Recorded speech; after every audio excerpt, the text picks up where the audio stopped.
2025 has been a pretty good year for horror movies, and I think this might be my favorite one.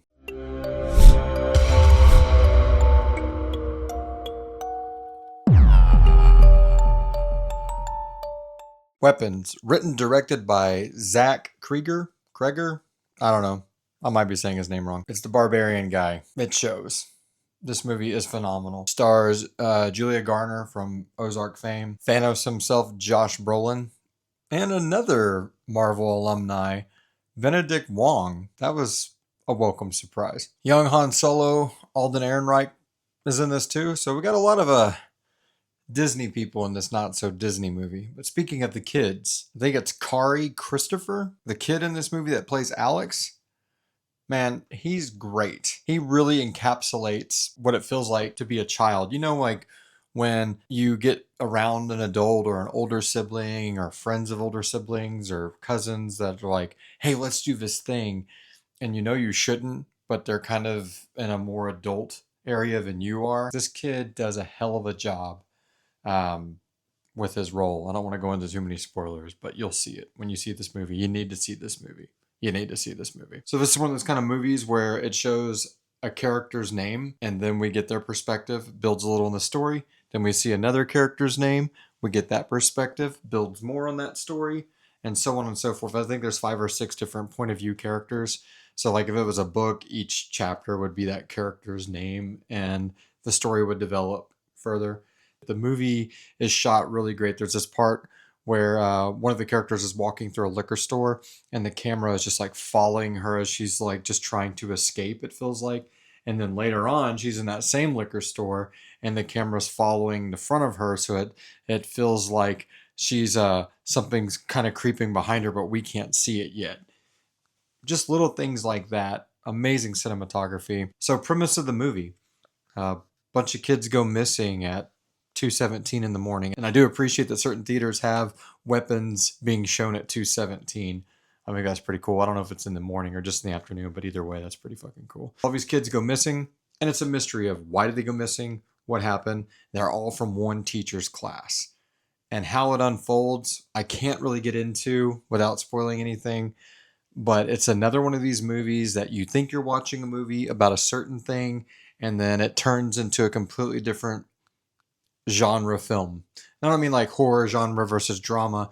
I mean, again, I've used this again before, and I feel like we're far enough out. But if you haven't seen Abigail, then stop watching this review, or at least fast forward about 30 seconds.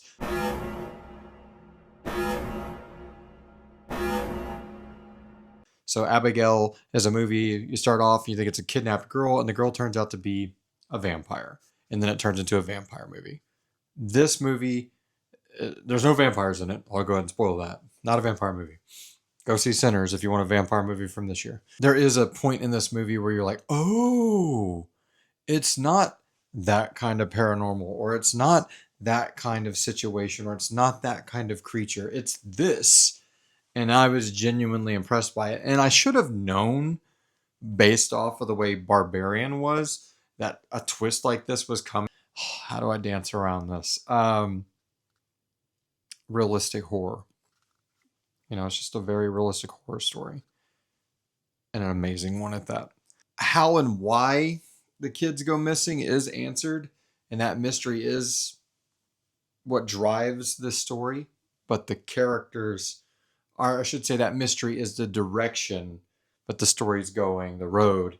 But the characters are what drives this vehicle, this movie down the road. Alden Ehrenreich is fucking phenomenal as just this cop that is saying one thing and doing another thing. Very, very believable. There's a lot of humor in this film, and he's centered around a good majority of it. His character is really cool in it. There's also this homeless, like drug addict character, and they have some interactions with Alden Ehrenreich's cop character. Some pretty badass interactions. Fucking theater was rolling with laughter in some parts of it. Hands down, as a parent, Josh Brolin's like character of, he plays the dad of one of the missing kids, and his arc of how it affects his day job and makes him going into this new realm of psychosis from this child's, disappearance. Super relatable. Julia Garner, I just love her. I loved her in Ozark. That Zach must have been like, God, I want this. Imagine if that chick was a teacher but still kind of had this attitude of you're not going to screw with me, and but has to carry this immense weight of what happened on her shoulders, and how is she involved with it, and why is she involved with it. Great. Good mystery story, great horror story, comedic elements. But yeah, I would definitely give Weapons a A. I think it's going to be in my top 10, if not my top 5 movies of the year so far. I mean, we still got, a few months in this year to go. Should I do a one word for my terrible title turning? Or should I just kind of emphasize? And I really think that the title of this movie isn't the best marketing decision. I get it after watching the movie, and it's kind of literally spelled out for you at one portion of the movie what the word weapons is and what is weapons. But I feel like that's a small element of like what's really going on. I would definitely say this movie should have just been called Anxiety or Depression if we're trying to do one word titles. Kind of feels like a cop out. Sorry, been a long day at work. Anyway, on to the next movie.